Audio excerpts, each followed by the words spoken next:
वसुंधरा जी की सरकार थी राजस्थान में और उस समय सीएम मैडम जर्मनी गई हुई। लेकिन राजस्थान के परबतसर विधानसभा में एक घटना बहुत तेजी से घट रही थी। मंडी समिति के अध्यक्ष पद के लिए लगातार चुनाव के कार्यक्रम चल रहे थे और उस चुनाव में उस समय वहां के जो बीजेपी के विधायक थे राकेश मेघवाल, उन्होंने अपनी पत्नी को अध्यक्ष पद के लिए आगे किया और कांग्रेस के कुछ वोटों को खरीदकर मंडी समिति का अध्यक्ष बना दिया। अर्थात मंडी समिति के अध्यक्ष पद के लिए बीजेपी के द्वारा खड़े किए गए उम्मीदवार को हरा दिया। बीजेपी में उस समय जो भी अध्यक्ष थे वहां तक बात पहुंची।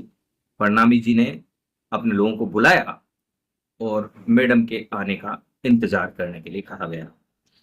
यह तय था कि सीएम मैडम वसुंधरा जी के जर्मनी से आते ही परबतसर विधायक राकेश मेघवाल की छुट्टी पार्टी से होनी। एक और परबतसर विधायक मंत्री बनने के लिए लॉबिंग कर रहे थे। वहीं यह घटना मंत्री बनने से तो रोक ही रही थी, लेकिन साथ ही उन्हें पार्टी से भी बाहर का रास्ता दिखा रही थी। उन दिनों में समाचार जगत का ऑफिस चूंकि जालूपुरा में उनके विधायक आवास के सामने ही था, तो वहां हमारा कार्य चलता था। तो किसी ने कहा कि ऐसी एक खबर है, उस खबर को निकालने के लिए मैं पहुंचा और विधायक से बात हुई। विधायक बहुत अच्छे इंसान लगे, उनके साथ मित्रता बढ़ी और उस समय उनकी आवाज को हमने बुलंद किया। मैडम आई और कुछ ऐसा किया विधायक के साथ कि मैडम खुश हुई और उनका वो जो उनके ऊपर तलवार अनुशासन की लटकी हुई थी वह टल गई। उसके बाद दोस्ती लंबी रही।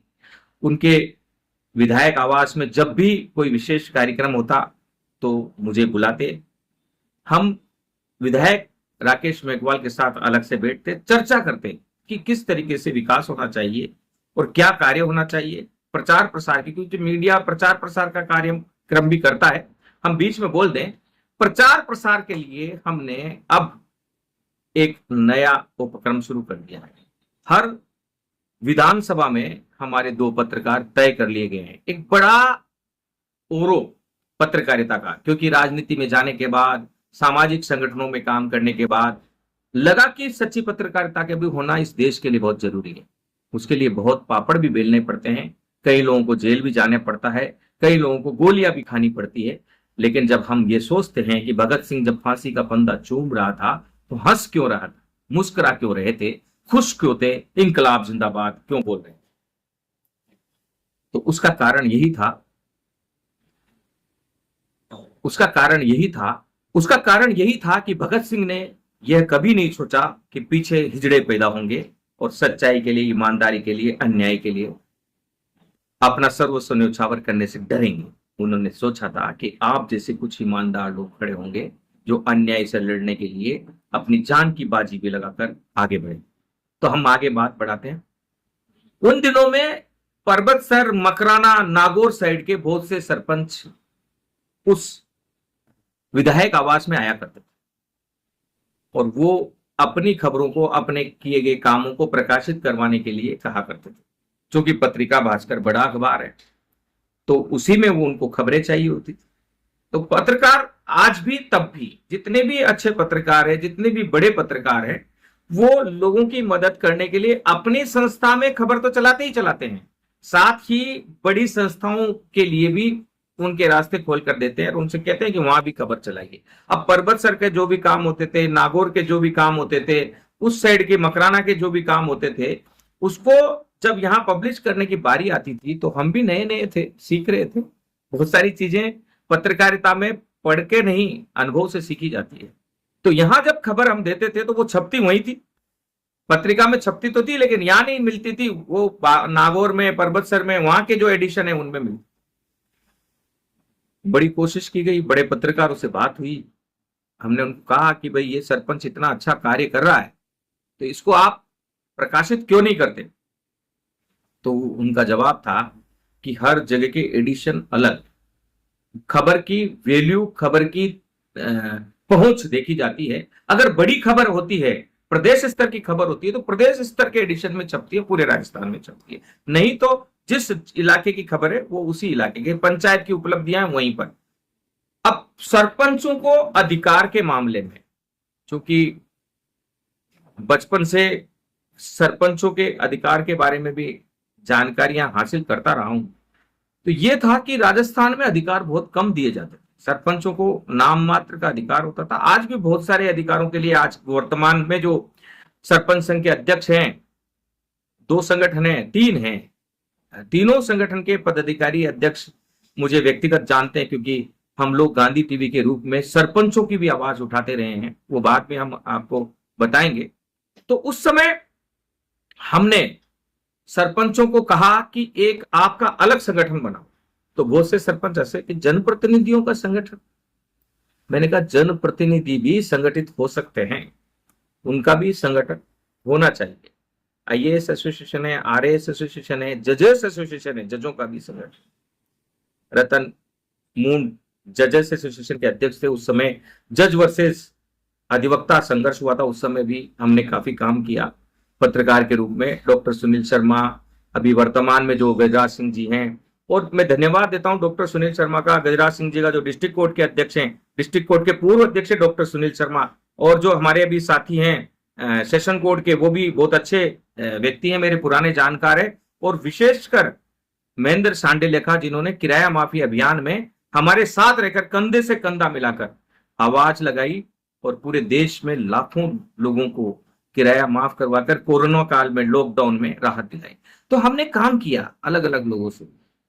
पत्रकारिता का उद्देश्य पत्रकारिता करना नहीं, राष्ट्र का निर्माण करना है, राष्ट्र के अच्छे मूल्यों को संवर्धित करते हुए आगे बढ़ना। तो जीवन उसके लिए समर्पित रहा, आज भी समर्पित है, और हम आगे बढ़ रहे। तो मैं कहानी बताना चाहता हूं। तो उस समय जयंती सिंह जी इंडाली के सरपंच थे, तो उनके नेतृत्व में 20-25 सरपंच आते थे। तो मैंने उनसे मीटिंग की और कहा, उनकी बातों को, समस्याओं को सुना, अखबारों में दिया, टीवी चैनलों में दिया, और उनको कहा कि एक राजस्थान प्रदेश का सरपंच संघ का संगठन बनाइए। सरपंच संगठन बना, और उसके बाद उन्होंने अपनी मांगों के लिए यहां आवाज बुलंद की।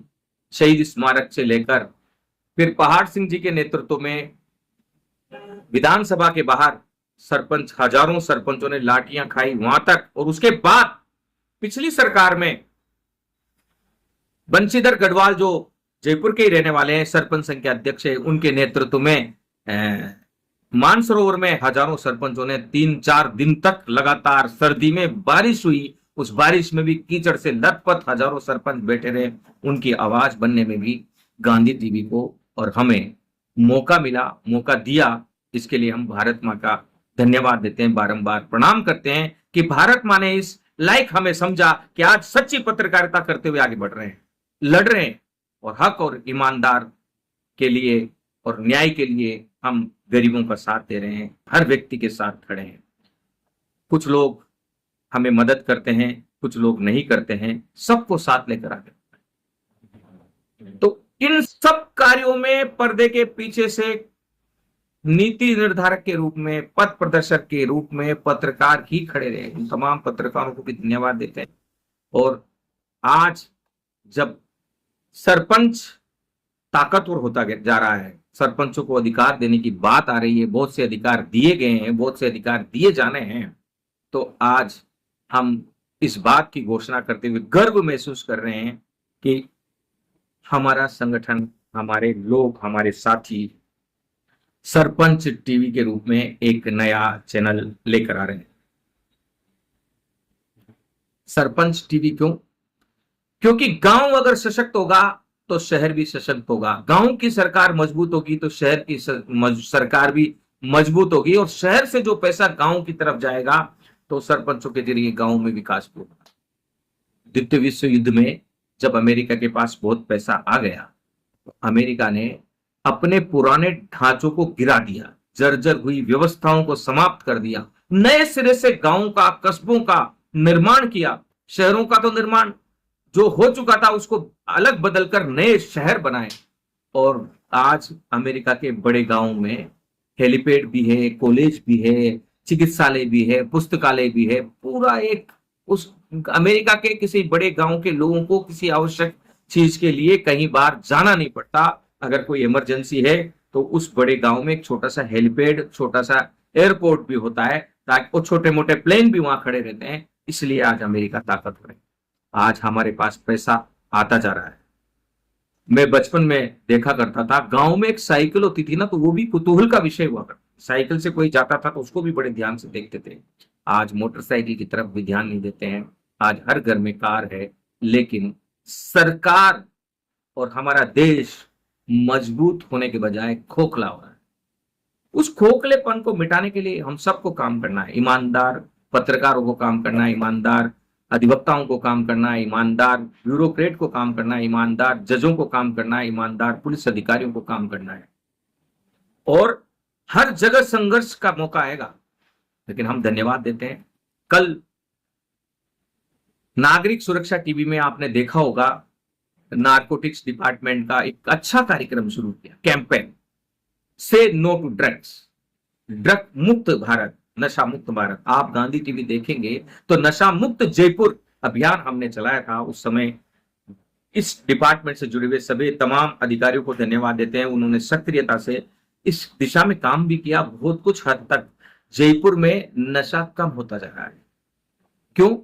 क्योंकि जब हम काम करते हैं, काम करके उसको सेट कर देते हैं, तो फिर वो काम होता ही होता है। तो हम काम करना सिखा रहे हैं। धन्यवाद देते हैं हमारे उन 1000 पत्रकार साथियों को जो हमारे साथ जुड़े हुए हैं। जब आवश्यकता होती है तो साथ खड़े हो जाते हैं। हम आगे बढ़ रहे हैं, सच को सच की तरह आगे, झंडा ऊंचा रहे, सच का झंडा ऊंचा रहे देश का, उसके लिए आगे बढ़ रहे हैं। जब से नरेंद्र मोदी देश के प्रधानमंत्री बने, तो व्यक्तिगत रूप से, संगठनात्मक रूप से मैं पहले कांग्रेस में रहा, लेकिन पिछले विधानसभा चुनाव से पहले बीजेपी प्रभारी अरुण सिंह जी और बीजेपी कार्यालय प्रभारी ओमकार सिंह लखावत जी ने मौका दिया, और बड़े दुर्गादास जी जैसे लोग और अमित शाह जैसे लोग, उनसे बात हुई, उनकी टीम के कोर टीम के लोगों से बात हुई। उस कोर टीम में काम करने का मौका आज मिल रहा है। आप भी जुड़िए, अगर सच्चे देशभक्त हैं आगे बढ़िए। आप जाइए सीधे बीजेपी कार्यालय में, वहां मदन राठौड़ जी मिलेंगे, आपके साथियों के साथ जाइए, बीजेपी अध्यक्ष मिलेंगे। वहां कहिए कि हम देश के लिए काम करना चाहते हैं, किसी पद के लिए नहीं, देश के रूट में काम करना चाहते हैं। काम का मौका मिलेगा, नया भारत उदय होगा, और यह है उसकी तैयारी है, और इस जंग को हम जीतेंगे। जुड़िए आप, शीघ्र ही आपके बीच में सरपंच टीवी भी आएगा। नागरिक सुरक्षा टीवी हम लेकर चल रहे हैं। सिविल डिफेंस को मजबूत करने के लिए इस चैनल का इस्तेमाल होगा। हम धन्यवाद देते हैं तमाम अधिकारियों को, जो भी अधिकारी हैं। चीफ सेक्रेटरी सुधांशु पंत से मेरी मुलाकात हुई कोचिंग हब के मामले में, शानदार व्यक्ति थे। 1% भी कहीं भ्रष्टाचार का नामो निशान नहीं, और देशभक्ति से ओतप्रोत मोदी जी की चुनी हुई टीम मजबूत है। और आज उनके नेतृत्व में, और हमारे जो ईमानदार और कर्मठ युवा मुख्यमंत्री भजनलाल शर्मा है, उनके नेतृत्व में राजस्थान का निर्माण हो रहा है। कल उसी दिशा में प्रधानमंत्री ने जो घोषणा की थी कि नशा मुक्त भारत, उस दिशा में नशा मुक्त जयपुर के लिए कार्य शुरू हुआ, नशा मुक्त राजस्थान के लिए कार्य शुरू। बहुत सारे अपराध मुक्त भारत, अपराध मुक्त राजस्थान, अपराध मुक्त जयपुर, ये भी एक अभियान है जो धीरे धीरे बड़े अधिकारी प्लान कर रहे हैं। उस प्लान को इम्प्लीमेंट होना है, जल्दी ही वो इम्प्लीमेंट होगा। जिस दिन वो इम्प्लीमेंट होगा उस दिन अपराध बहुत कम हो जाएंगे। जो समर्थित अधिकारी समर्थित जो अपराध है, भ्रष्ट अधिकारी समर्थित जो अपराध है, भ्रष्ट पुलिस अधिकारी समर्थित जो अपराध है, वो समाप्त हो जाएंगे। धीरे धीरे हम आप सब आगे बढ़ रहे हैं। इस भारत माँ के लिए सर्वस्व न्यौछावर करने की भावना से हम आगे बढ़ रहे हैं। किसी का नुकसान न हो और किसी का गलत फायदा भी न हो, इस बात का ध्यान रखते हुए हम गांधी टीवी के बाद नागरिक सुरक्षा टीवी लेकर आए, और अब हम नया एक उपक्रम सरपंच टीवी लेकर आ रहे हैं। आशा है पूर्ववता प्यार, विश्वास और त्याग जगाएंगे, और हमारे साथ जुटे रहेंगे। और हमारे तमाम पत्रकार साथियों को, समाज सेवियों को, तमाम अधिकारियों को जो हमारे मिशन में हमारा साथ देते हैं, मार्गदर्शन करते हैं, धन्यवाद तहे दिल से। भारत माँ की सेवा के लिए, भारत माँ को विश्व गुरु की पद पर बिठाने के लिए ये सहयोग आपका अविस्मरणीय रहेगा, और हमेशा भारत माँ इस सहयोग के प्रति आपसे, आपके प्रति, इस सहयोग के लिए आपके प्रति हमेशा कृतज्ञता से भरी रहेगी। आशा है आप और हम मिलकर नया भारत बनाएंगे, भारत को विश्व गुरु बनाएंगे। प्रधानमंत्री नरेंद्र मोदी के संकल्पों का भारत, और उन संकल्पों को राजस्थान में उकेरने की जो भजनलाल शर्मा मुख्यमंत्री है, उनकी जो सोच है, उनकी जो कोशिश है, उसको फलीभूत करेंगे। यह हमें पूरा विश्वास है। जय हिंद, वंदे मातरम, जय जगत। जयपुर के गौ सेवा भक्तों को एक सूचना देनी है। आगामी सितंबर में गो महाकुंभ जयपुर में आयोजित होगा। इस कार्यक्रम में ऑल कोचिंग इंस्टीट्यूट महासंघ तथा भारत जोड़ो मिशन सोसाइटी के जरिए लाखों कोचिंग संस्थानों के संस्थापक, गुरुजन तथा छात्र एवं लाखों घुमंतु समाज के पंच, पटेल एवं नागरिक भाग ले रहे हैं। देवराहा गौ सेवा समिति द्वारा आयोजित इस कार्यक्रम को मुख्य 2 महारथी सेवक लेकर चल रहे हैं, जिनका नाम है संजय शर्मा और पूर्व गोपालन विभाग के डायरेक्टर डॉक्टर लाल सिंह। दोनों को साधुवाद गौ सेवा की इस परंपरा को आगे बढ़ाने के लिए और हमें इस कार्यक्रम में जोड़ने के लिए हम आपको भी जुड़ने का मौका दे रहे हैं। बने रहिए।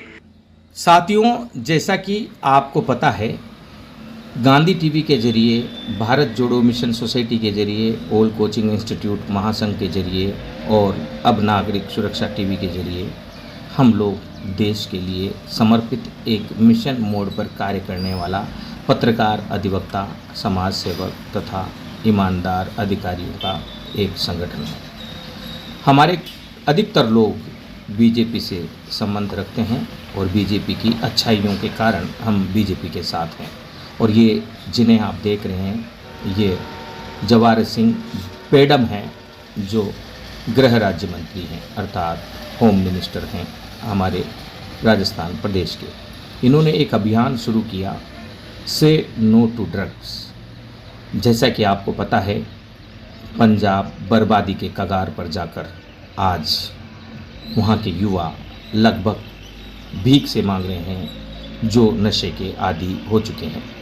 हम चाहते हैं कि किसी पुलिस अधिकारी का बेटा, किसी डॉक्टर का बेटा, किसी वकील का बेटा, किसी नेता का बेटा, किसी भी उद्योगपति का बेटा या किसी भी नागरिक का बेटा सुरक्षित रहे और उसका भविष्य हमेशा उसको अच्छे मार्ग दिखाए।